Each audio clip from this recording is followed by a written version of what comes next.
Pada video kali ini kita akan membahas tentang penipuan publik dan juga ajaran sesat yang sudah disebarkan oleh Ustadz Adi Hidayat. Rahayu, Sagung Dumadi, Sampurasun, salam sejahtera semuanya. Langsung aja sahabat-sahabat ya. Salam ODGJ, orang dengan gagasan-gagasan jujur, yang selalu berani kulil hakko walau kana muron. Wartakanlah kebenaran meskipun pahit. Sahabat-sahabat, dalam banyak video sudah sering saya sampaikan ya tentang adanya suatu hadits dari Nabi Muhammad ya, riwayat Baihaqi yang menyatakan bahwa akan tiba waktunya agama Islam tetap ada tapi hanya tinggal nama. Al-Quran tetap ada tapi tinggal huruf-hurufnya saja. Masjid-masjid mentereng dan megah, menaranya menjulang tinggi, tapi tidak ada kebenaran di dalamnya. Dan ulama-ulama mereka adalah yang paling jahat di antara umat. Dari ulama-ulama itu akan tersebar fitnah, dan fitnah itu akan kembali kepada kalangan mereka sendiri. Hadits riwayat Baihaqi. Nah, pada kali ini kita akan kembali membahas bahwa Adi Hidayat nampaknya menggenapi hadits ini. Ya, Adi Hidayat adalah salah satu dari banyaknya oknum ulama ya, yang telah menebarkan fitnah. Dan pada waktunya fitnah itu akan kembali kepada dirinya sendiri. Oke sahabat-sahabat, sebelum nanti saya akan tampilkan cuplikan video-video terdahulu saya yang sudah membahas tentang kebohongan, dusta, dan ajaran sesat yang disebarkan oleh Ustadz Adi Hidayat ya. Mari kita simak sama-sama cuplikan video baru-baru ini ya. Ini kasusnya lain ya. Tetapi dalam pernyataannya Adi Hidayat nampak sekali dia tidak sadar diri ya. Dia sedang menuduh orang lain menebarkan fitnah dan sebagainya ya. Padahal dia sendiri juga seorang penebar fitnah. Ya, oke kita simak dulu deh cuplikan videonya. Demikian. Pernah ragukan siapapun, mau laki-laki mau perempuan, ya kan? Yang senang sekali, yang punya hobi, yang merasa nyaman agar fitnah itu tersebar di kalangan insan beriman. Ya, hati-hati nih.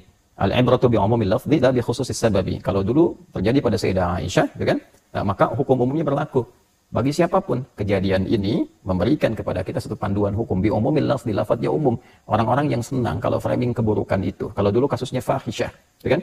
Kasus tuduhan-tuduhan yang tidak etis. Nah, saya nggak bisa sebut ya kalimat itu karena sangat tidak layak disebutkan kepada ibunda kita tercinta. Ya, intinya orang-orang yang sangat nyaman, merasa senang. Ya, merasa kalau ada yang begitu lagi, oh senang nih. Kalau ada yang kontroversi lagi, wah senang dibikin framing, dibikin macam-macam. Seakan-akan kontroversi padahal tidak ada apa-apa di dalamnya. Nah, orang-orang semacam itu Allah janjikan ya satu hukuman yang sangat luar biasa, berbahaya sesungguhnya. Ya, orang-orang yang senang memframing sesuatu dan menjadi jahat, bentuk hoax yang tersebar pada kalangan orang beriman, maka Allah janjikan siksa yang sangat pedih di dunia dan di akhirat. Ya, hati-hati teman-teman sekalian, di dunia itu bentuk siksa itu ada dua. Bisa hal yang langsung buruk dialami seketika, secara buruk yang kita lihat.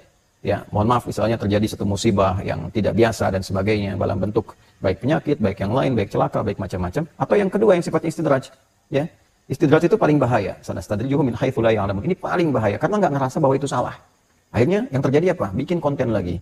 Ya, cari lagi, di framing lagi seakan-akan ini ada orang-orang yang sangat berbahaya, dibikinkan framing, ditampilkan. Nah, orientasinya Allahu a'lam kembali ke masing-masing, tapi jadi hobi. Nah, ini yang paling bahaya. Karena tak terasa bahwa itu salah.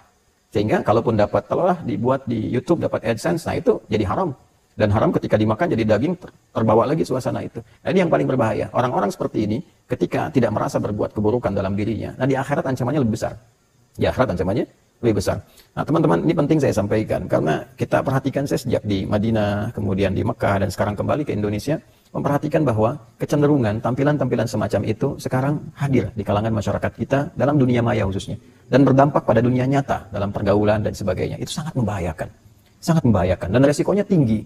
Jika itu dipertahankan sampai pulang, maka apa yang dibawa ke hadapan Allah Subhanahu wa taala? Ini sesuatu yang penting betul-betul harus dipahami oleh insan beriman. Ya, apalagi kemudian jika yang keluar itu adalah kata-kata yang sangat sensitif terkait dengan nilai-nilai akidah. Ya, saya kasih gambaran misal. Ada beberapa framing yang saya perhatikan dan sampai beritanya bahkan sejak saya berada di Madinah. Ya, tentang satu tausiah kita, lebih tepatnya tentang ceramah yang kami sampaikan dalam orientasi mahasiswa baru yang ada di Universitas Muhammadiyah Riau, yaitu gabungan Dan itu universitas bukan hanya untuk orang Islam, non-muslimnya juga ada, ya kan? Ada orang Kristen, ada yang Katolik, ada yang lain-lain dan sebagainya. Dan cukup banyak. Dari 2.500 itu ada 800 ya kurang lebih yang non-muslimnya, yang pada saat itu menjadi angkatan awal yang masuk itu ada 160 bergabung keseluruhannya. Acaranya sangat jelas, sangat tidak ada masalah, bahkan disatukan juga dengan satu kegiatan dari Majelis Tabligh Muhammadiyah, ya?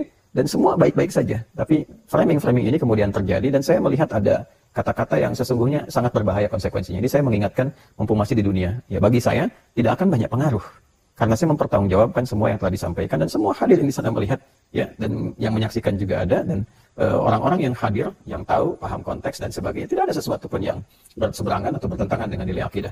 Nah, ketika framing itu ada dan keluar kata-kata, apakah itu sesat, apakah itu macam, itu akan kembali mencari pemiliknya. Jika tidak ditemukan kepada pemiliknya, dia kembali kepada orang yang menuturkan. Saya cuma katakan hati-hati. Sekali lagi, hati-hati. Nah, itu cuplikan videonya teman-teman ya. Jadi intinya Adi Hidayat menyatakan atau mengajak orang lain untuk berhati-hati dan jangan menebarkan fitnah. Padahal sebenarnya dari track recordnya justru Adi Hidayat yang sudah berulang kali salah paham, gagal paham, dan menebarkan fitnah. Menyebarkan ajaran yang mengandung kebohongan publik. Ibaratnya yang dilakukan Adi Hidayat itu ya seperti peribahasa. Kuman di seberang lautan tampak, tapi balok atau gajah bengkak di depan matanya sendiri nggak kelihatan. Itulah Adi Hidayat. Dia nuduh orang lain memfitnah, padahal dia sendiri penebar fitnah dan kebohongan. Ya. Oke, tanpa buang waktu ya, saya kembali mengajak sahabat-sahabat mengingat video yang pernah saya tampilkan beberapa tahun yang lalu. Langsung aja kita simak lagi teman-teman ya. Bagikan video ini kepada Adi Hidayat. Oke, demikian videonya. Bayangkan nggak ya, Smackdown itu bukan sekarang aja, dulu sudah ada gitu. Ini persoalan, dan Tuhan di Smackdown oleh Yakub. Ini persoalannya, dikalahkan. Jadi dalam gulat itu Tuhan kalah, Allah kalah katanya sama Yakub. Manusia juga kalah. Karena kalah itulah kemudian ya, Yakub dinobatkan menjadi yang paling kuat pada masa itu, disebutnya dengan Israel. Jadi ganti namanya, jangan Yakub, Israel. Untuk menyuguhkan kekuatan. Ya jangankan manusia, Tuhan aja kalah. Ya, jadi persoalan teman-teman sekalian, ini persoalan yang paling ya, sahabat-sahabatku, dari argumentasi yang disampaikan Adi Hidayat jelas sekali dia telah memahami bahwa disangkanya yang ditulis di Kejadian 32 ayat 28 tuh Yakub bergumul dengan Sang Maha Kuasa. Kemudian Yakubnya menang, Sang Maha Kuasanya kalah. Di Smackdown katanya. Ya sahabat-sahabatku, sebenarnya ajaran-ajaran seperti ini jelas dengan segala hormat saya katakan ini menyesatkan masyarakat.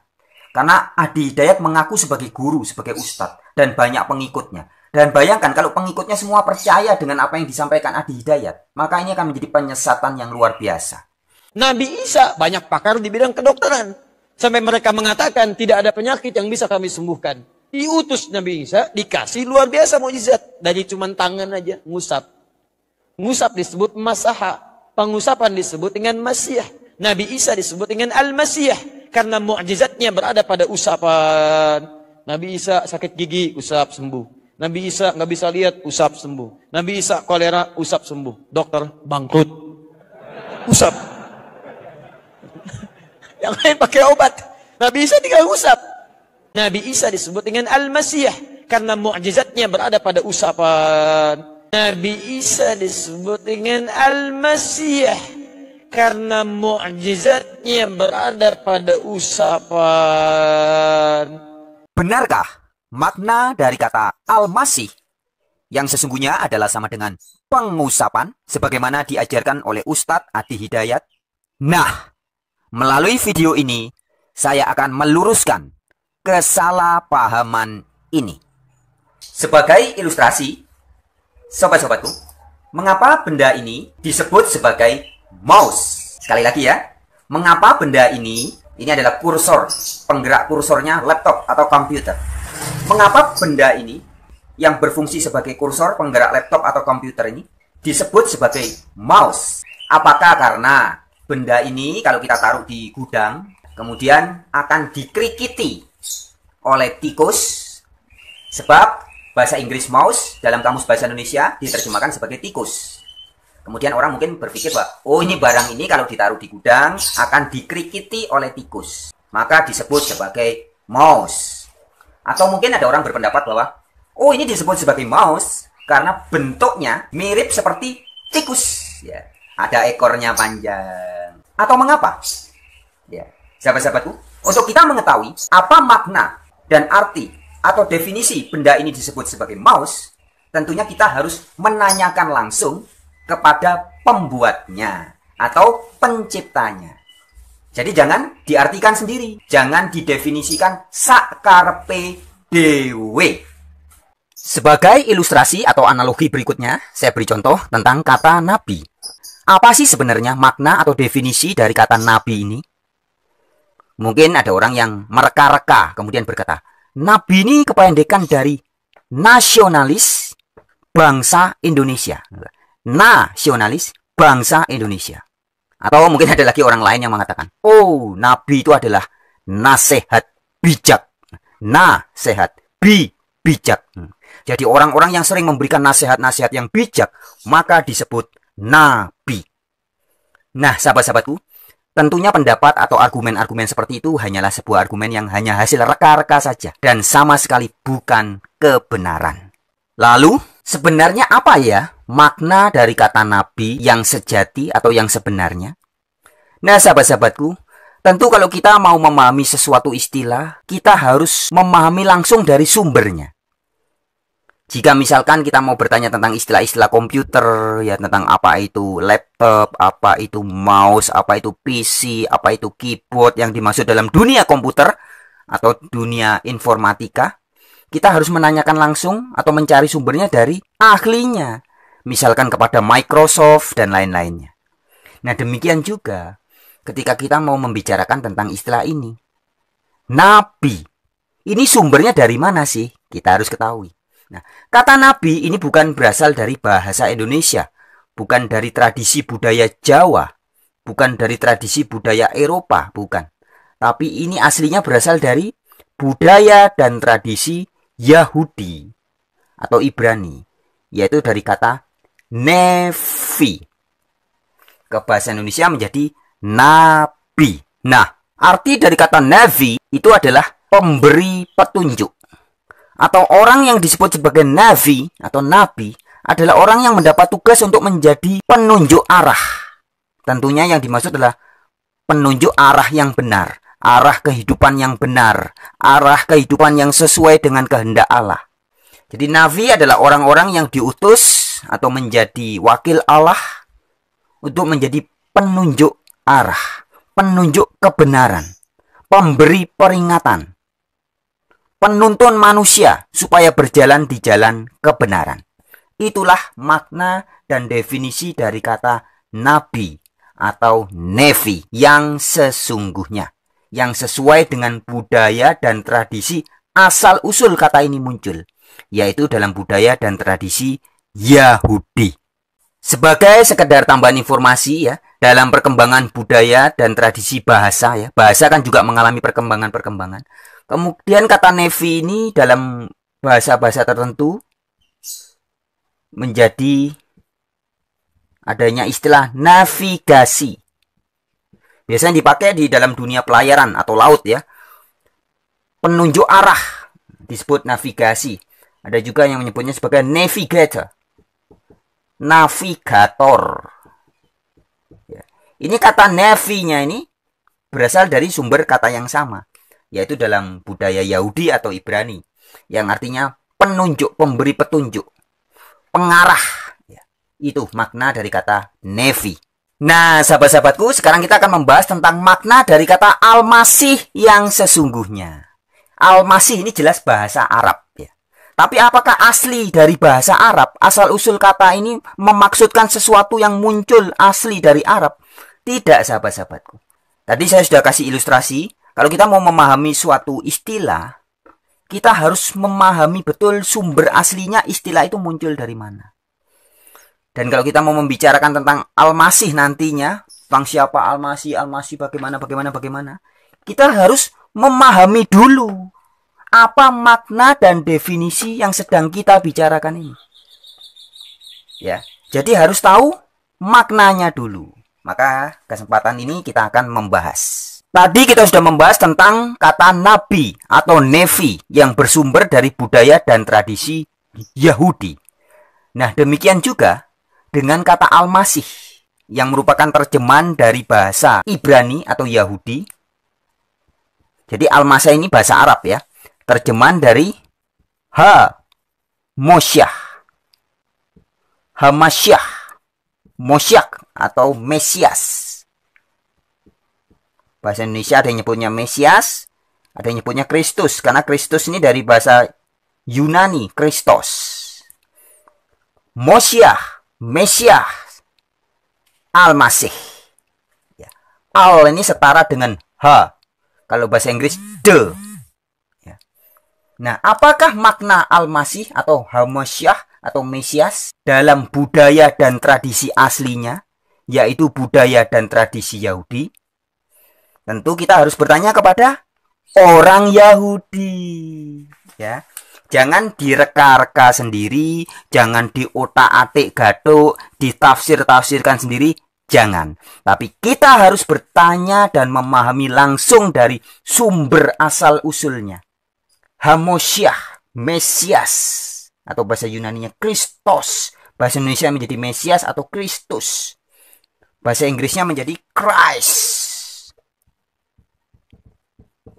Apa ini makna ini? Makna Al-Masih atau Hamoshiach ini. Kita tahu juga sahabat-sahabat, kelahiran Al-Masih atau Maseh atau Moshiach ini atau Mesias ini kini menjadi perhitungan tahun. Tahun yang dihitung berdasarkan sejak kelahiran Al-Masih atau Moshiach. Maka disebut tahun Masehi. Ya, misalkan sekarang kita nyebutnya tahun 2021 Masehi. Artinya 2021 kali bumi berputar, berevolusi mengelilingi matahari, terhitung sejak kelahiran Maseh atau Mesias. Maka disebut tahun Masehi.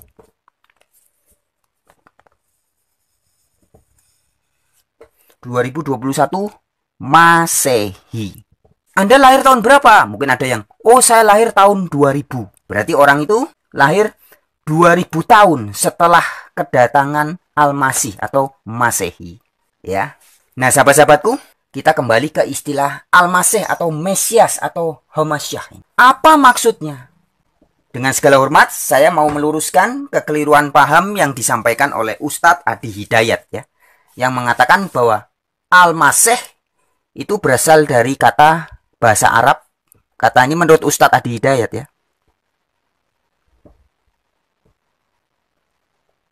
Masyaha. Apa arti masyaha?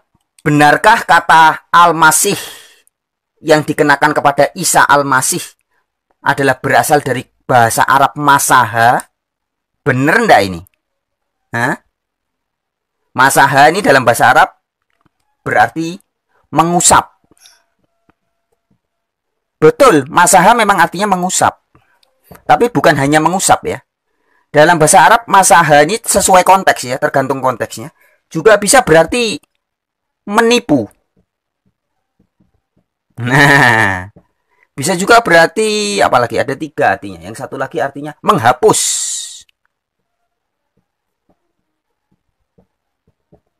Mengusap, menipu, menghapus ya, itu bahasa Arabnya masaha. Nah, tapi apakah kata Al-Masih yang dimaksud kepada Isa Al-Masih ini salah satu artinya ada di sini? Tidak, sahabat-sahabatku ya. Karena kata Al-Masih ini bukan berasal dari bahasa Arab masaha, tapi berasal dari bahasa Ibrani Masyah atau Hamoshiach atau Masayah bahasa Inggrisnya. Bisa Masayah, bisa juga Christ. Kalau Masayah itu Mesias, Christ itu dari Kristus. Jadi Al-Masih bukan dari bahasa Arab yang bermakna mengusap atau menipu ataupun menghapus. Bukan ya. Nah, sekali lagi dengan segala hormat saya harus meluruskan kesalahpahaman guru-guru atau ustadz-ustadz seperti Adi Hidayat salah satunya ya. Yang mengklaim bahwa arti Al-Masih ini dari bahasa Arab masaha, yang artinya mengusap. Maka Isa Al-Masih berarti Isa sang pengusap. Mengusap, mengusap, mengusap. Bukan sahabat-sahabatku ya. Arti yang sebenarnya bukan mengusap ataupun menipu atau menghapus. Tapi al-masih adalah berasal dari bahasa Ibrani. Jadi ini terjemahan dari bahasa Yahudi, yaitu Homasyah atau Mosyah atau Mesias. Nah, sahabat-sahabatku, sebelum kita lanjutkan, saya ingin mengingatkan sahabat-sahabat, jika ada suatu kata atau istilah kata tertentu ya, yang bunyinya mirip, disuarakan suaranya mirip ya, jangan langsung keburu-buru diartikan berarti maknanya pasti itu. Ya, saya kasih contoh misalkan. Ini tadi kita bahas tentang al-masih ya. Ada kata Arab masaha. Berarti kan mirip. Berarti artinya ya itu sesuai dengan bahasa Arab. Masaha artinya mengusap. Kenapa nggak dibilang menghapus atau menipu ya? Ya, tapi maknanya sebenarnya bukan itu sahabat-sahabatku. Nah, saya berikan contoh, ada kata misalkan ini sekedar contoh, sekedar ilustrasi ya. Ada kata Abdurrahman. Durrahman. Ini kan tentu nggak bisa kita seenak jidat kita artikan, oh ini sama dengan Doraemon. Karena bunyinya mirip. Doraemon, woi sama. Doraemon ya Doraemon. Nggak bisa dong begitu ya. Atau di Jawa banyak orang namanya Naruto. Woi, ini sama kayak yang di kartun-kartun anak-anak itu. Naruto.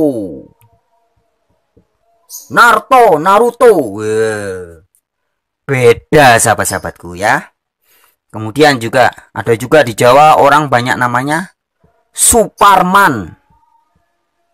Jangan seenaknya sendiri kita artikan, oh Superman itu maksudnya Superman. Kalau di bahasa Inggris itu Superman. Karena di Jawa lidahnya orang tidak bisa mengatakan Superman, maka jadinya Superman. Ini maksudnya sama. Ini salah kaprah. Oh, jangan ya, Dek ya. Oke, sahabat-sahabatku, sekarang kita akan langsung bahas apa definisi dari kata Mosyah atau masih. Hamosyah, al-masih. Ini bahasa Yunani disebut Kristos. Bahasa Inggris Christ ya. Nah, maknanya apa? Maknanya adalah orang pilihan Allah yang diurapi. Jadi orang yang diurapi oleh Allah untuk tujuan atau maksud menjadi penyelamat atau juru selamat, penyelamat manusia. Ini aja tertulis jelas di Alkitab, di kitab Yesaya ya. Dan kalau sahabat-sahabat buka di kamus Alkitab, ini Alkitab bahasa Indonesia bagian belakang sebelum gambar peta-peta ada kamus ya. Sahabat-sahabat kalau buka di kata Kristus ini, ya. Nih bisa dilihat ya sahabat-sahabatku, kelihatan ya. Kristus terjemahan Yunani dari kata Ibrani Mosyah atau Mesias atau Al-Masih, kelihatan ya. Jadi kalau nggak kelihatan dibuka sendiri Alkitabnya. Kristus terjemahan Yunani dari kata Ibrani Masyah atau Mesias atau dalam kurung Al-Masih, artinya yang diurapi oleh Allah, oleh Tuhan. Tuhan di sini maksudnya Allah ya. Yesus disebut Kristus karena dialah yang dipilih Allah menjadi penyelamat dan Tuhan. Tuhan di sini maksudnya Tuhan, Lord bahasa Inggrisnya ya. Yesus menjadi Savior and Lord ya. Jadi jelas. Makna dari kata Mesiah atau Kristus adalah orang yang diurapi, dipilih oleh Allah untuk maksud menjadi juru selamat, maksud penyelamatan manusia. Ini makna dari Al-Masih. Jadi Isa Al-Masih atau Yesus Kristus atau Iso Hamasyah artinya adalah Yesus orang yang diurapi oleh Allah untuk menjadi penyelamat. Yesus Kristus artinya Yesus sang penyelamat. Isa Al-Masih artinya Isa sang penyelamat. Ini yang benar ya. Makna yang asli tentang kata Al-Masih yang dikenakan kepada Isa adalah Isa sang penyelamat. Isa sang juru selamat. Nah, sebagai bukti bahwa Isa betul-betul diurapi oleh Allah, diberi kuasa Roh Kudus oleh Allah, maka Isa dilengkapi dengan mujizat-mujizat. Jadi kedatangan Yesus Kristus sejak lahir, sejak masih bayi, kelahirannya aja sudah melalui mukjizat. Tidak dilahirkan dengan cara seperti manusia pada umumnya melalui hubungan sperma, dengan bertemu sperma laki-laki bertemu dengan ovum dan jadilah zigot, kemudian jadi bayi, jadi manusia. Tidak begitu. Kelahirannya sudah diberi tanda ajaib. Baik di dalam kitab suci Al-Quran maupun dalam Bible juga diberitahu kita hal yang sama, bahwa kelahiran Isa itu ajaib dari Roh Kudus, kuasa Roh Kudus, ya. Kemudian ketika Isa besar, dewasa, juga dilengkapi dengan kuasa Roh Kudus, maka membuat tanda-tanda dan mujizat. Jadi tanda-tanda dan mujizat-mujizat yang dilakukan oleh Isa Al-Masih atau Yesus Kristus itu sebagai bukti bahwa Yesus ini benar-benar orang yang diurapi oleh Allah. Ada tandanya, ada buktinya. Bukan cuma konsep, bukan teori, tapi dibuktikan. Dia menyembuhkan orang sakit kusta. Dia menyembuhkan orang yang buta sejak lahir. Menyembuhkan orang lumpuh. Bahkan bisa menghidupkan orang mati. Dan banyak sekali mujizat-mujizat yang lain.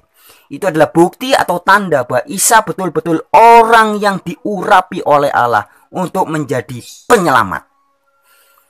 Menjadi juru selamat bagi manusia. Jadi itu ya sahabat-sahabatku, sekali lagi dengan segala hormat, izin saya meluruskan ajaran dari guru-guru atau ustadz-ustadz seperti Adi Hidayat yang mungkin belum paham dan memang sudah gagal memahami kata Al-Masih yang berasal dari bahasa Ibrani ya, Hamasyah ini. Yaitu Al-Masih adalah orang yang diurapi oleh Allah untuk menjadi penyelamat dunia, menjadi juru selamat. Arti Al-Masih. Manakah yang benar dari antara ajaran kedua ustadz ini? Kamu nanya. Kenapa kamu nanya? Kamu bertanya-tanya. Bahasa Arabnya Al-Masih, bahasa Ibraninya Mesias. Mesias itu artinya juru selamat. Juru selamat sama kayak Al-Masih. Nabi Isa disebut dengan Al-Masih karena mukjizatnya berada pada usapan. Nabi Isa disebut dengan Al-Masih karena mukjizatnya berada pada usapan. Yes, yang benar ajaran Felix Xiao. Al-Masih berarti juru selamat. Sedangkan ajaran Adi Hidayat tentang Al-Masih jelas salah dan menyesatkan umat. Kasih tahu Adi Hidayat. Jadi ustadz itu jangan goblok. Ya, pasal 32 ayat 28 dinarasikan Nabi Yakub itu pernah bergulat dengan Tuhan. Anda bisa bayangkan nggak ya, Smackdown itu bukan sekarang aja, dulu sudah ada gitu. Ini persoalan, dan Tuhan di Smackdown oleh Yakub. Ini persoalannya, dikalahkan. Jadi dalam gulat itu Tuhan kalah, Allah kalah katanya sama Yakub. Hati-hati ya, kata Allah yang bertaburan di Bible tidak selalu menunjuk kepada Sang Maha Kuasa. Musa, Yesus, dan para penyampai firman juga bisa disebut Allah. Hakim-hakim di perjanjian lama juga disebut Allah. Malaikat, makhluk surgawi juga disebut para Allah. Nah, di Hosea 12 ayat 5 kita diberitahu bahwa Allah yang bergumul dengan Yakub itu adalah malaikat loh ya. Jadi bukan Allah Subhanahu wa Ta'ala. Oke? Sip. Salam sejahtera sahabat-sahabat dimanapun berada. Sahabat-sahabat, pada video kali ini kita akan membahas tentang kekeliruan atau kegagalpahaman dari seorang ustadz, yaitu Ustadz Adi Hidayat. Di beberapa video yang lalu saya sempat juga membahas kegagalpahaman Adi Hidayat tentang makna Al-Masih. Pada video kali ini kita akan membahas kesalahpahaman Ustadz Adi Hidayat dalam membahas kitab Kejadian pasal 32 ayat 28. Nah baik sahabat-sahabat, sebelum kita lanjutkan, mari kita simak dulu cuplikan video yang membahas tentang Kejadian 32 ayat 28 oleh Adi Hidayat. Berikut ini cuplikan videonya. Saya itu sejak, nggak banyak orang tahu mungkin ya, tapi ini juga bisa kita share nanti lain waktu. Saya itu Ustadz Felix, selain menghafal Al-Quran juga, saya menghafal dari kitab-kitab lain. Seperti Bible juga saya menghafal. Ya, dan saya dari sejak masuk kelas 1 aliyah. Ya, ada yang masuk Islam dan saya pinjam ya dari versinya Barnabas, versi yang lain, versi yang ada perubahan dan sebagainya itu saya kumpulkan. Jadi kadang kalau saya sedang libur, saya pergi ke toko buku, saya kumpulin lagi ada versi yang baru enggak, ada yang baru enggak. Jadi saya pelajari lagi. Sekarang contoh begini misalnya. Coba Anda buka di Perjanjian Lama Itu kitab Kejadian. Ustaz Felix boleh googling lah ya, kan sekarang sudah online ya. Di Kejadian coba buka pasal 32 ayat 28. Ya, pasal 32 ayat 28. Ya. Kitabnya Kejadian. Kitab Kejadian. Ya. Ya, ada. Maka orang itu berkata, boleh bantu saya di situ? Namamu tidak akan disebutkan lagi Yakub tapi Israel.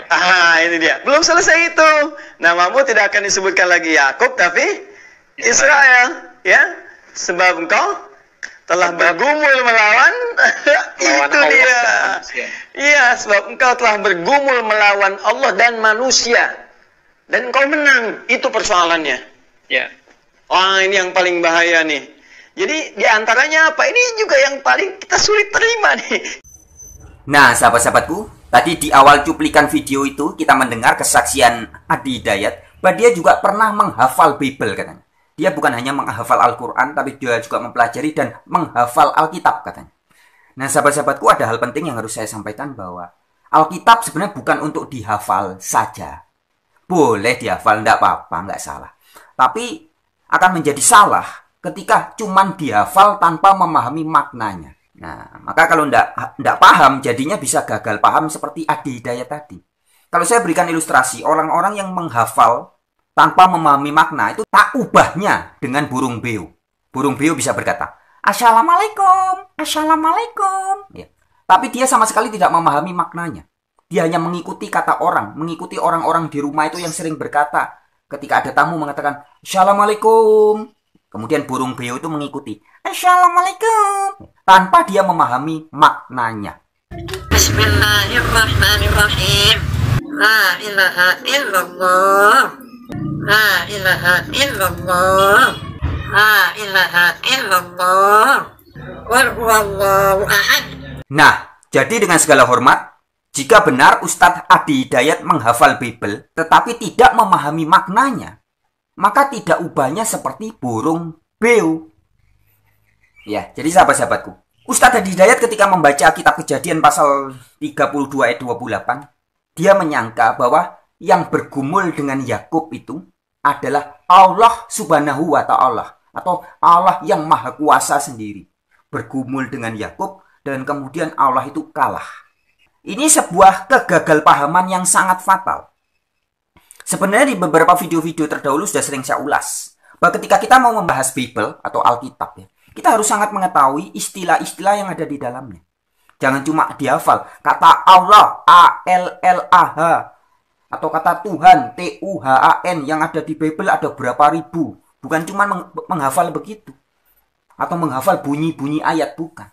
Tapi harus dipahami. Lebih baik Anda hanya menyimak 1-2 kalimat atau 1-2 ayat, tapi betul-betul memahami, daripada menghafal ratusan bahkan ribuan ayat tapi tidak paham.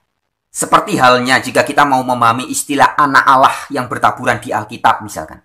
Kita harus paham dulu apa definisi anak Allah menurut versi Alkitab. Jangan tanya kepada versi orang Australia, versi orang Hong Kong, versi orang Thailand, atau versi ajaran dari Rizik Syihab. Jangan. Ya, untuk memahami istilah anak Allah ya kita cek menurut Alkitab apa. Oh, ternyata anak Allah adalah orang-orang yang dekat dengan Allah disebut anak-anak Allah. Ciptaan-ciptaan yang dikasihi oleh Allah disebut anak-anak Allah. Orang-orang yang taat kepada Allah disebut anak-anak Allah. Kalau taatnya kepada setan disebut anak-anak iblis. Nah, ternyata maknanya seperti itu. Nah, sekarang kita kembali ke istilah Allah yang ada di kitab Kejadian 32 ayat 28. Yang oleh Ustadz Adi Hidayat disangkanya itu adalah Allah yang Maha Kuasa, yang gulat, bergumul dengan Yakub. Nah, padahal sahabat-sahabatku, sebagaimana sudah saya sering sampaikan di video-video terdahulu, istilah Allah dan Tuhan yang ada di Alkitab itu agak berbeda maknanya dengan yang tertulis di dalam Kamus Besar Bahasa Indonesia ataupun yang tertulis dalam kitab suci Al-Quran. Jadi tidak boleh saudara-saudara atau orang-orang yang terbiasa mendefinisikan kata Allah yang ada di Al-Quran, kemudian ketika membaca Alkitab dianggap sama begitu saja. Nggak boleh. Ya. Saya sering berikan ilustrasi. orang Jawa menyebut manuk itu artinya burung. Sedangkan kalau di Medan, manuk itu artinya ayam. Nah, ini jangan disamakan. Jangan kemudian orang Jawa pergi ke Medan, maksudnya ayam, dia mengatakan manuk, tapi dengan persepsi Jawa. Nggak nyambung nanti. Ya. Nah, sahabat-sahabatku, kata Allah atau God atau bahasa Inggris, bahasa Indonesianya Allah itu sesembahan, bahasa Inggrisnya God, bahasa Yunaninya Theos, bahasa Ibraninya Elohim, yang ada di Bible, di Alkitab, itu memiliki 4 makna. Sedikitnya ya, ada beberapa makna lain, tapi sedikitnya. Dan ini dicatat di dalam kamus Strong. Kamus Bible, kamus Strong ya. Kata Allah atau God atau Theos atau Elohim itu bisa bermakna kepada yang maha kuasa. Bisa bermakna kepada para malaikat atau makhluk-makhluk surgawi, makhluk-makhluk ilahi. Ini juga disebut Allah di Alkitab. Semuanya ada ayatnya. Ya. Misalkan yang ini di Mazmur 82 ayat 1. Dikatakan Allah berdiri dalam sidang ilahi di antara para Allah. Jadi ada para Allah, ada banyak Allah. Kemudian yang ketiga, kata Allah atau Elohim atau Theos atau God yang ada di Bible juga bisa bermakna sebagai hakim-hakim. Tertulis dalam kitab Keluaran. Kemudian bisa juga bermakna sebagai pembawa atau penerima firman, pemberita firman. Misalkan di Keluaran 7 ayat 1, Nabi Musa juga disebut sebagai Allah. Nabi Musa menjadi Allah bagi Fir'aun. Maksudnya Nabi Musa adalah pembawa firman bagi Fir'aun. Nah, bahkan di dalam 2 Korintus 4 ayat 4, kalau dalam teks Yunaninya disebut Theos. Bahasa Inggrisnya God. Jadi itu berbicara tentang setan atau iblis. 2 Korintus 4 ayat 4. Iblis juga disebut sebagai Theos. Atau God atau Allah. Dalam terjemahan Alkitab versi Indonesia tidak ditulisnya Allah, tapi ilahi. Nah, jadi makna kata Allah yang ada di Bible itu tidak satu makna seperti dalam persepsi yang ada di pikirannya Ustadz Adi Hidayat. Tidak. Saya beri ilustrasi. Di Indonesia ini ada kata presiden. Mengapa saya kasih ilustrasi ini? Karena kata Allah atau God yang ada di Bible itu bermakna gelar. Sama halnya dengan kata presiden yang ada di Republik Indonesia. Kata presiden yang ada di negara Republik Indonesia ini bermakna juga sebagai gelar pemimpin tertinggi. Indonesia Lawyers Club punya presiden namanya Karni Elias dulu ya. Kemudian ada Bank BCA, Bank Mandiri, BI, PT ini, PT itu, PT ini dan sebagainya. Juga punya presiden. Saya sendiri pernah jadi presiden Borobudur Indonesia Publishing. Penerbit buku Borobudur Indonesia Publishing. Saya pernah jadi presidennya. Nah, jadi kata presiden itu bermakna gelar. Yang bermakna atau definisinya adalah pemimpin atau pimpinan tertinggi. Nah, kalau sudah dipahami, maka ketika saya berkata begini misalkan, saya kemarin ketemu dengan presiden. Nah, Anda tentu tidak akan langsung berpikir bahwa, wih, Frans Donald ini ketemu sama Joko Widodo. Tidak. Ya. Presiden apa dulu? Saya bisa aja ketemu dengan presiden PT ini, PT A, atau presiden CVB, atau presiden Bank A, Bank C, Bank D, dan sebagainya. Atau ketemu dengan presiden negara Republik Indonesia. Itu baru Jokowi. Nah, jadi ketika kita bicara presiden di Indonesia, ini kan ada banyak, ada ribuan, bahkan mungkin jutaan presiden. Dari Sabang sampai Merauke. Tapi kalau konteks kita bicara tentang presidennya Republik Indonesia, atau pimpinan tertinggi negara Republik Indonesia, baru itu namanya presiden yang ada di istana negara itu. Bisa dipahami ya sampai di sini sahabat-sahabatku? Nah, kata Allah, atau God, atau Theos, atau Elohim, yang bertaburan di Bible itu bermakna gelar. Ya. Bisa apa artinya? Bisa menunjuk kepada hakim, bisa menunjuk kepada para makhluk ilahi atau para malaikat. Bisa juga menunjuk kepada pembawa firman, penyampai firman, atau kepada yang maha kuasa. Nah, sekarang kita lihat di dalam Kejadian 32 ayat 28. Yang oleh Adi Hidayat disangkanya itu menunjuk kepada Sang Maha Kuasa. Jadi Yakub bergumul dengan Sang Maha Kuasa. Oke ya, sebelum kita lanjutkan, kita simak lagi cuplikan lanjutan dari video Adi Hidayat. Demikian.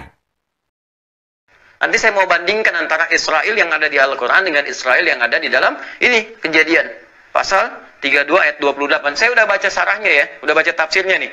Jadi saya tahu tafsiran yang menafsirkan malaikat, tafsiran menafsirkan Tuhan, manusia dan sebagainya. Insya Allah sudah saya baca, dan saya baca referensinya dari mana turunannya. Ya, saya sudah membiasakan itu. Jadi nanti di sini persoalan utamanya adalah satu, Yakub alaihissalam. Ini anaknya Ishak, turunan Nabi, dan jadi Nabi kemudian. Makanya Nabi mengatakan, ya ini dari orang mulia, dari mulia, rahim yang mulia, orang mulia lagi. Ya Nabi Muhammad SAW itu turunannya nanti dari mulia, ya dari ke Yusuf, Yakub mulia, Ishak mulia, Ibrahim mulia sampai dengan ke atasnya.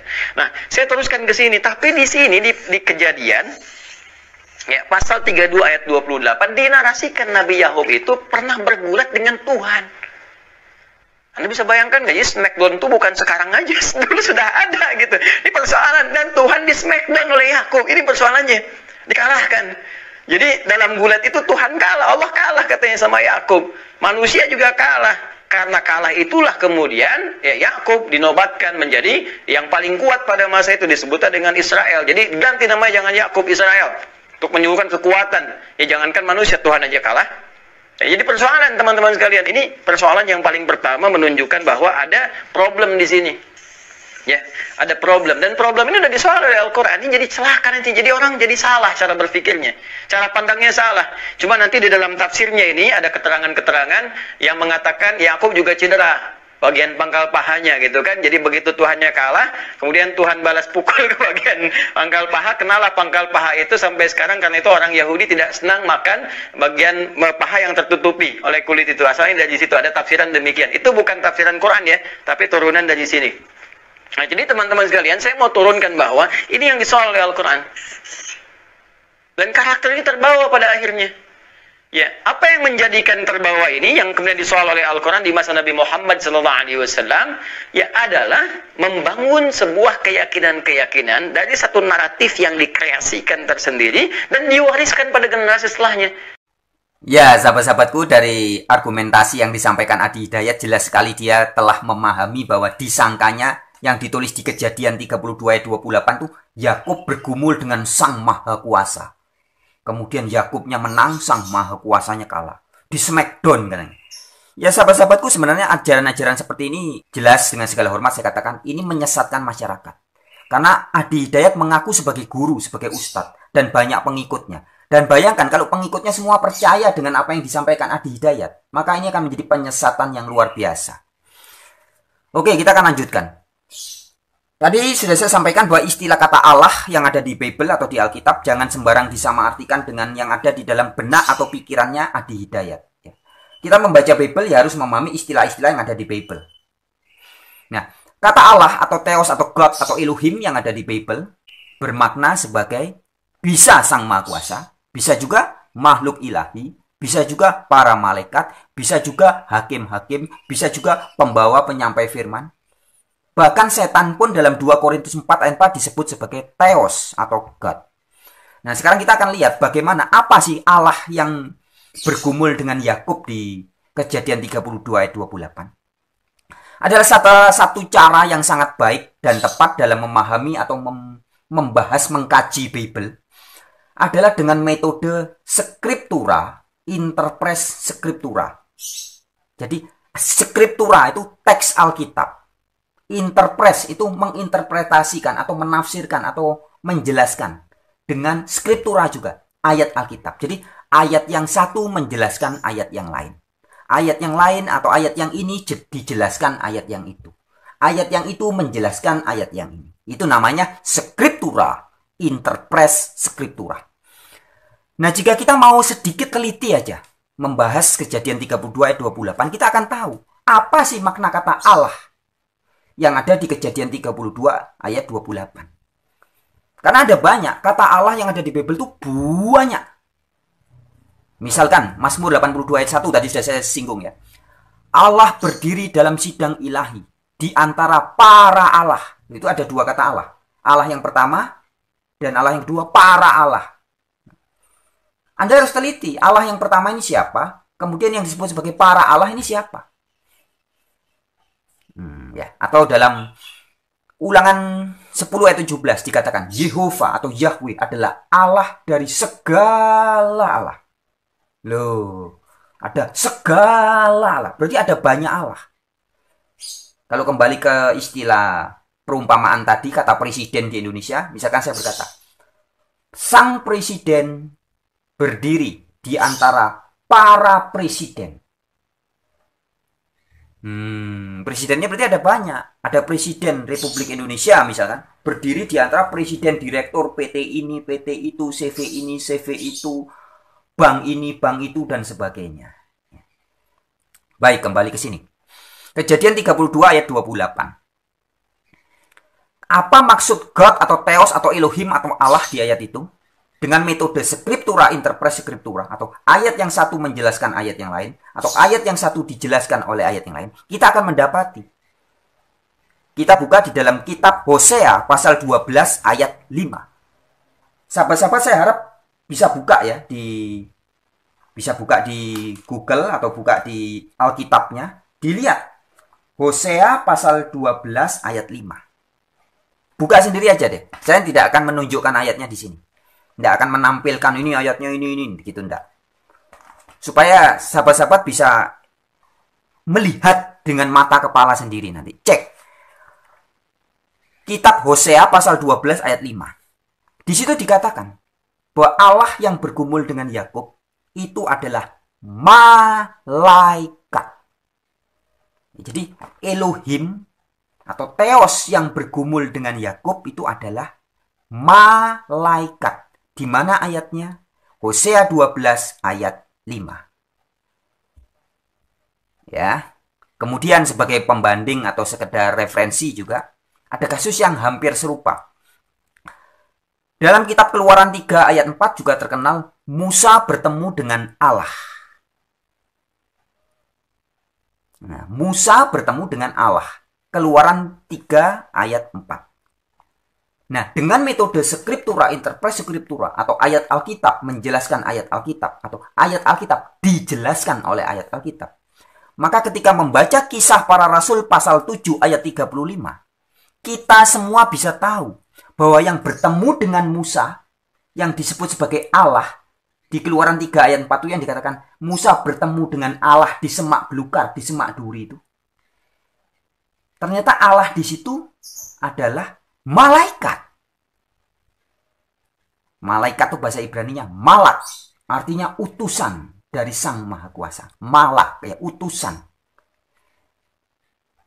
Wujudnya bisa apa aja, pokoknya dia utusan, dia disebut malak atau malaikat. Kisah 3 ayat 35. Dikatakan malaikat yang menjumpai Musa di semak belukar itu. Jadi yang disebut sebagai Theos atau Elohim atau God yang menjumpai Musa adalah malaikat.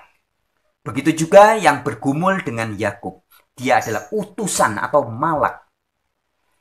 Dan sama sekali bukan seperti yang disangka. Bukan cuma disangka, tapi diajarkan oleh Ustadz Adi Hidayat. Bahwa yang bergumul dengan Yakub adalah Allah. Allah di smackdown oleh Yakub. Ya, ini sebuah ajaran yang sangat salah, fatal. Inilah yang terjadi dengan ajaran Ustadz Adi Hidayat yang katanya menghafal Bible, tapi ternyata tidak memahami maknanya. Tidak ubahnya dengan burung beo. Oke sahabat-sahabatku, saya kira video ini cukup sekian aja. Cuma saya berpesan dan minta tolong jika ada di antara Anda yang punya koneksi dengan Adi Hidayat atau timnya, tolong sampaikan video ini kepada Adi Hidayat. Supaya jangan sampai dia lagi-lagi menyebarkan ajaran-ajaran yang didasarkan dari kegagalpahamannya dia terhadap Bible. Gagal paham, kemudian diajarkan ke banyak orang. Maka akan menjadi ajaran yang salah paham, bahkan bisa menyesatkan banyak orang. Dan berpotensi, dan sudah jadi, bukan cuma berpotensi, tapi sudah menjadi pembodohan publik. Ya, jangan terjadi terus. Jangan. Baik sahabat-sahabatku, sekian pada video kali ini dari saya, wartawan Injil untuk Nusantara.